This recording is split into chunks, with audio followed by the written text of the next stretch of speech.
नमस्कार दोस्तों, आप सबका हमारे A to Z ज्योतिष यूट्यूब चैनल में स्वागत है। दोस्तों, जैसा कि आप सभी लोग जानते हैं कि ज्योतिष में भाग्य का बहुत, जो हमारी कुंडली में नौवां भाव है, नवम भाव है, वो हमारा भाग्य का भाव कहलाता है और उसका बहुत ही महत्वपूर्ण स्थान है। तो यदि आपकी कुंडली में नौवां भाव मजबूत है तो आपको जीवन में सफलता बहुत आसानी से मिल जाएगी। नौवां भाव मैं आपको बताती हूँ कौन सा भाव नौवां है, उससे आपको पता लग जाएगा। ये कुंडली का पहला भाव है, ये दूसरा, ये तीसरा, ये चौथा और ये पांचवा, छठा, ये सातवां, आठवां, नौवां, 10वां, 11वां और ये 12वां भाव है। दोस्तों, जहाँ लगन लिखा है वो हमारी कुंडली का पहला भाव है और ये जहाँ पे 9 की संख्या लिखी है ये हमारा कुंडली का नवम भाव है। दोस्तों, इस संख्या पे आपको नहीं जाना है। यहाँ पे आपकी कुंडली में कोई भी संख्या लिखी हुई हो सकती है। जैसे यहाँ पे 9 है तो इस 9वें भाव की जो राशि है वो धनु राशि है और धनु राशि का जो स्वामी है वो गुरु है, बृहस्पति देव है। अगर यहाँ पे मान लीजिए 4 संख्या लिखी हो तो ये कर्क राशि है और कर्क राशि का स्वामी ग्रह चंद्रमा है। इसी प्रकार अगर यहाँ पे 5 की संख्या लिखी है तो वह सूर्य है, क्योंकि 5वें सिंह लगन है, वो सिंह राशि वाले का स्वामी सूर्य है। तो दोस्तों, यहाँ पे जो भी संख्या लिखी है ये क्योंकि आपकी कुंडली का भाग्य भाव है और भाग्य का जो स्वामी होता है उसे हम भाग्येश कहते हैं।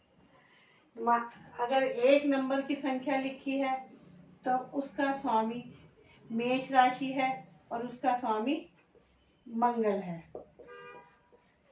इसी प्रकार 2 की है, 3 है, 4, 5, 6, 7, 8, 9 मेष है। यहाँ पे ये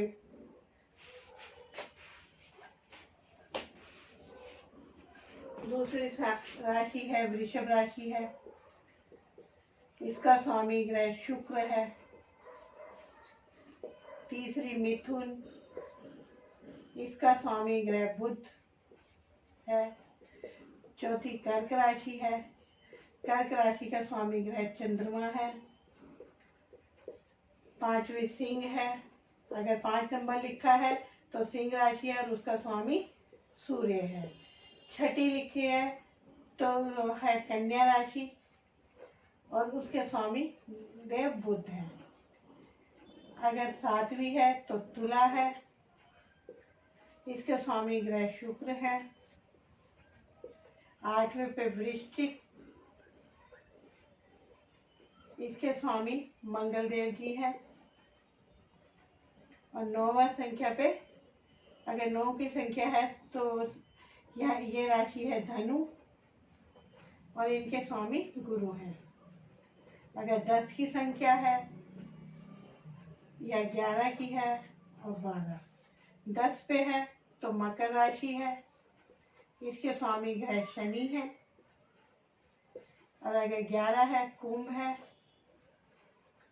तो इनके स्वामी शनि है। और अगर 12 नंबर की संख्या लिखी है तो मीन है और इसके राशि के स्वामी गुरु हैं।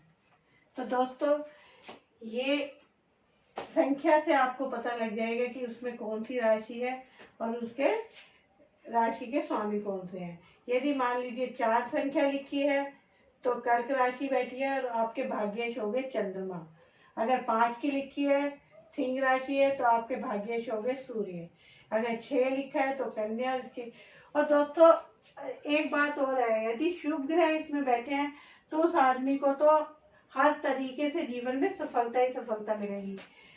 उसको कोई ज्यादा परेशानी उठाने की जरूरत नहीं है, उसका भाग्य बहुत अच्छा होगा।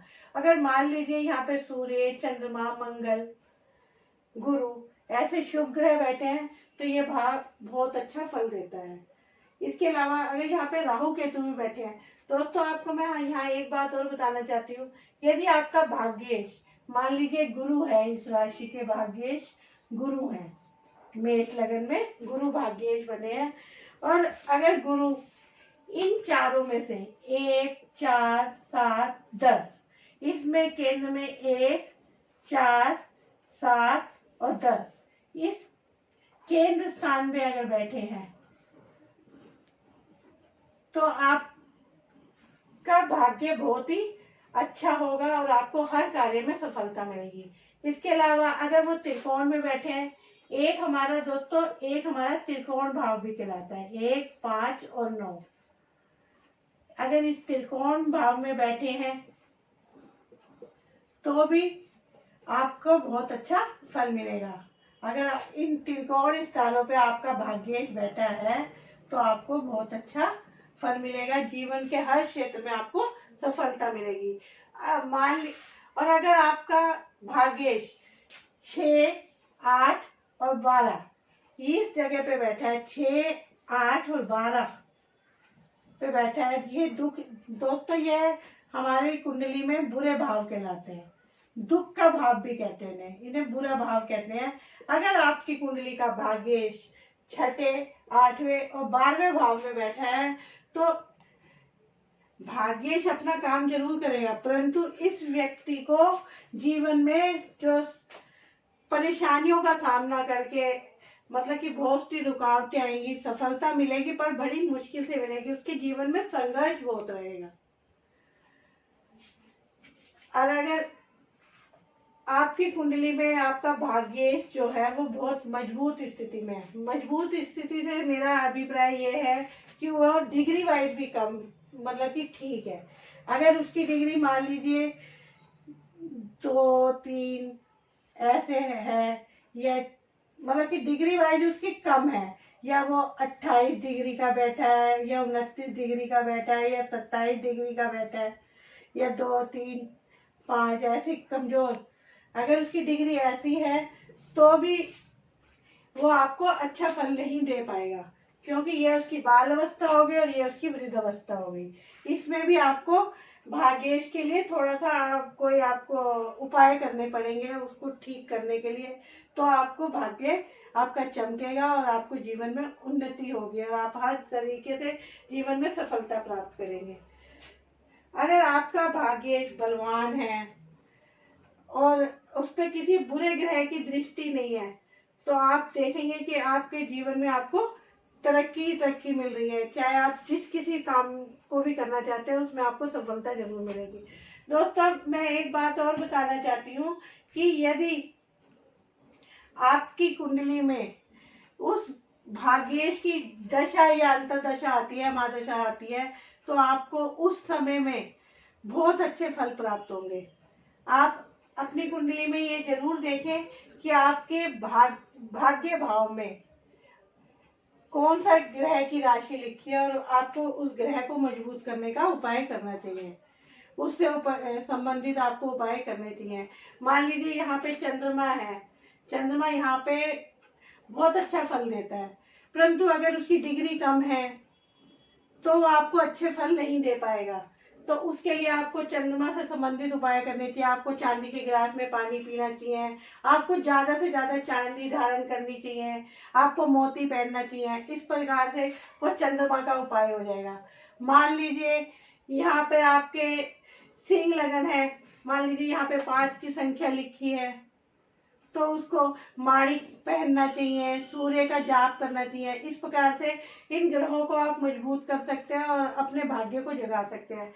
दोस्तों, आज की इस वीडियो का बनाने का मेरा कारण यही है कि आज दुनिया में हर व्यक्ति परेशान है, क्योंकि वो सोचता है कि पता नहीं मेरा जीवन तो ऐसे ही कटे जा रहा है। और कई लोग तो इस ज्योतिष को बिल्कुल ही निराधार मान लेते हैं कि कुछ ज्योतिष वोतिष नहीं होता।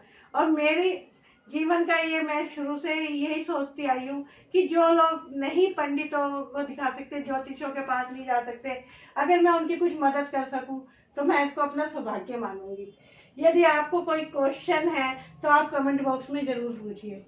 अगर आपको मेरी वीडियो अगर पसंद आए, ऐसा कुछ नहीं है कि आपको लाइक करना है, शेयर करना है या सब्सक्राइब करना है। अगर आपको मैं थोड़ा सा भी आपके जीवन के कष्टों को दूर करने में सफल होती है तो मैं अपने जीवन को सफल मानूंगी। अगर आपको मेरी वीडियो पसंद आए तो इसे लाइक और शेयर कीजिए और मेरे चैनल को सब्सक्राइब कीजिए।